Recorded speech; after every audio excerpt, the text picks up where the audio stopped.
Okay, Pierre Poilievre, we will fight for them. And on that subject, I regret to have to begin tonight with the terrible news of the layoffs at the GM plant in Ingersoll. Yeah. I spoke to the union How representative did Liberals for the let area, that Mike, happen? earlier today, who was heartbroken and rattled with the conversations he would be having later that day with family members, learning that they would be going, friends and family and brothers and sisters would be going home to tell their kids that they no longer have a job. Now, let's start with the obvious fact that the destructive tariffs of Donald Trump are utterly unacceptable and wrong, and we will fight back against them. Yeah.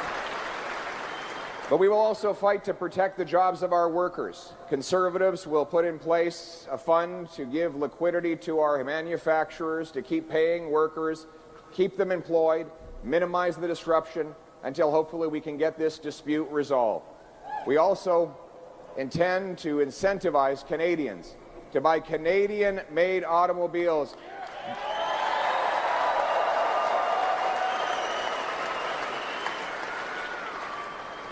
And that's why I'm pleased to announce that as Prime Minister, for as long as these tariffs are in place, there will be no federal sales tax on Canadian-made cars and trucks. Here we go. That's a big move. Yeah. We will fight for the workers. Okay, let's talk about it for a second. So that's what the Conservatives are planning, right? No federal tax on the cars as long as the tariffs are in place. Let's talk about something a little bit different than Mark Carney and his plan to net zero and the Liberals, carbon tax, all of this bullshit, right? How they're trying to push the environment on us, which would mean that, well, no, till I think 2035 they wanted to get rid of the all fossil fuel cars, right? But you don't hear about any plan to get rid of the federal tax for the electric cars right now. You don't hear that. They're literally just pushing us to spend more, saying that it's good for environment, at the same time taking more tax from us. And what? For what? Like, what's the benefit for the Canadians? Like that's a liberal idea, right?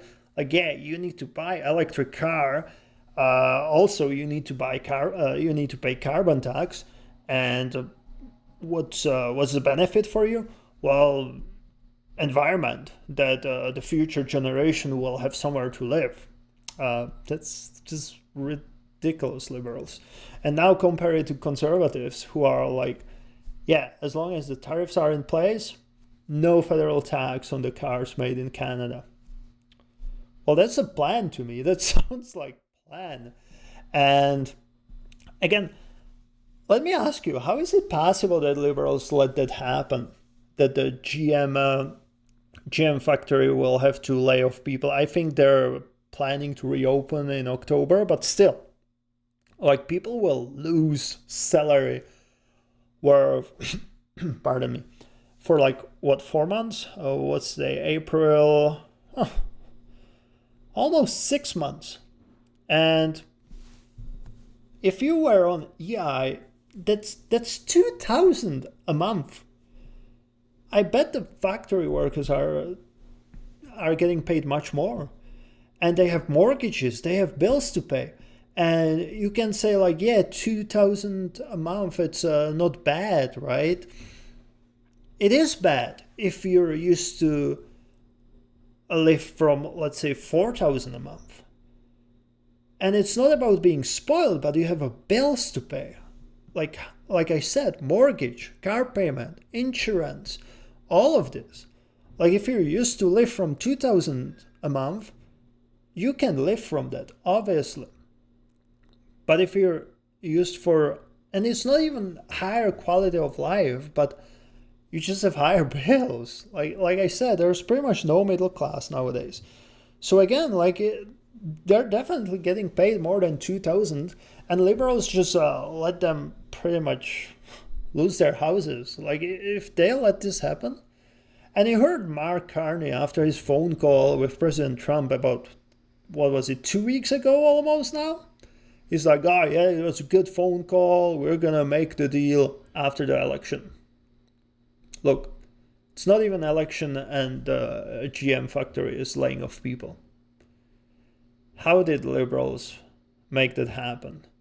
And why don't we hear anything from liberals like how they plan to support Canadians? You know how? Because liberals don't care about Canadians. If you didn't find that out in those 3 terms they already had. Anyway, let's continue. And we need a plan to do that. But right now, the Liberals under Mark Carney have no such plan. He told Canadians that he had a very productive phone call with Donald Trump. There we go. And that they made progress. Well, what progress? What progress? For whom? Just days after this productive call, Trump actually increased tariffs on Canada. Here we go. Yeah. And then a few weeks later, he paused the tariffs on almost every country in the world except Canada. Now, to be clear, I'm not blaming Mr. Carney for Mr. Trump's wrong-headed tariffs. Nobody can control what President Trump does.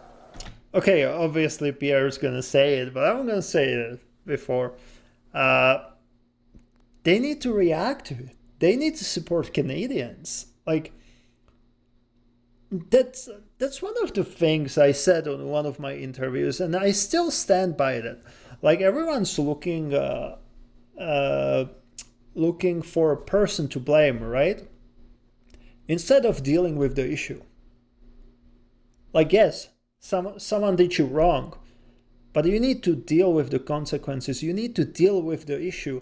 And once you deal with it, then you can start looking for someone to blame or complain about them, whatever. But at this moment, like, you need to figure out how to support Canadians who lost their jobs and not blame President Trump, not complain about President Trump while your own people are suffering. Like, first take care of the people and then we can talk.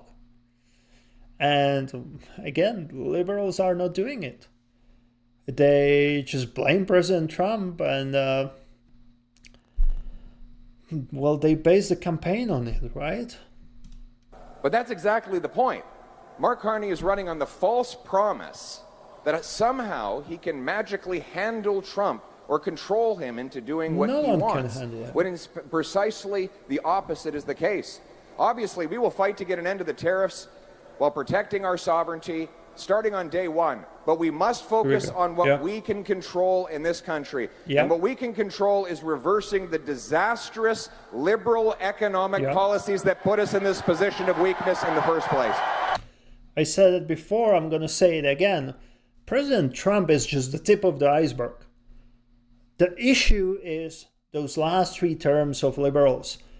The position the Canada's in, the economical situation of Canada.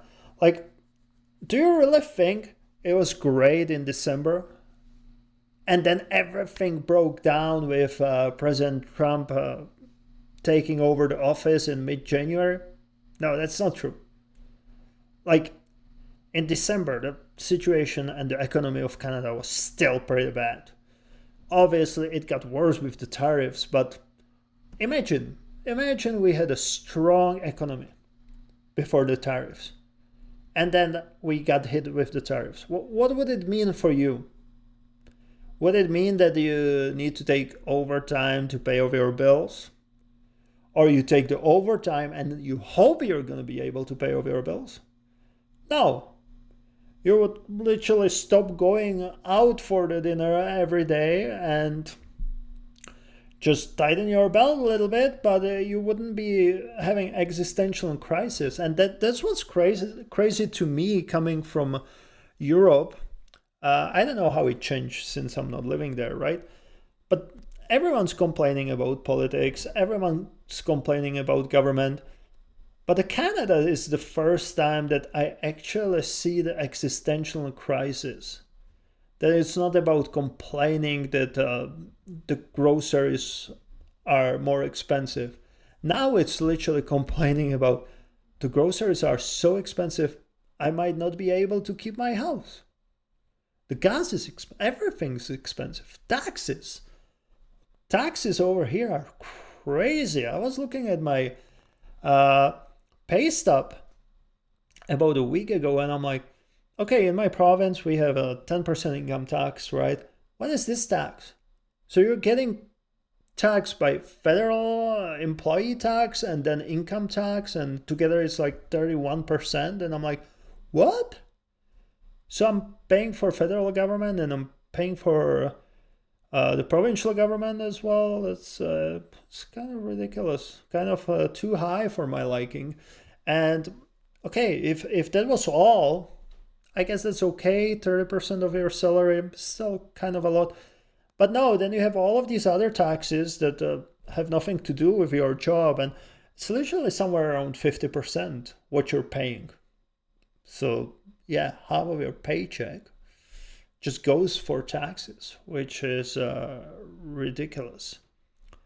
But yeah, again, like I don't understand how liberals let all of this happen, and how people still support them when the only thing liberals did is that they based the campaign on President Trump and his tariffs.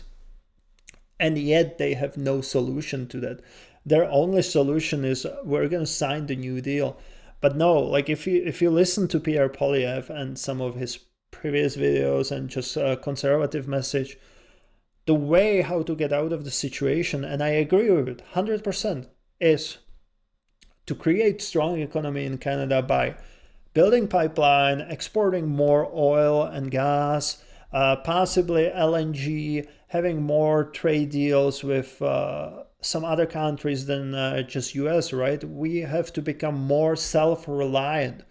No one says that we should abolish the trade deal with US. Of course, that's not going to happen. They're our closest allies even now. Like, they're going to be closest allies again, but we can't depend on them. Because, again, and that's the big point, everyone thinks President Trump is a villain. He is not. He's doing what's best for his own people. And that's how it's supposed to be, right? And we want someone like that in Canada. Someone who's going to put Canada first. Someone who's going to care about Canadians before they start caring about the rest of the world. And who's that? Who's that party? Who's that person?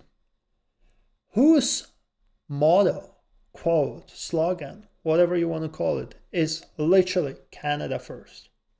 Pierre Poilievre and Conservatives. So again, I keep saying it all over again. Before you go vote, make your research, check your sources, don't trust just legacy media, and vote for change. Vote for Pierre Poilievre and Conservatives.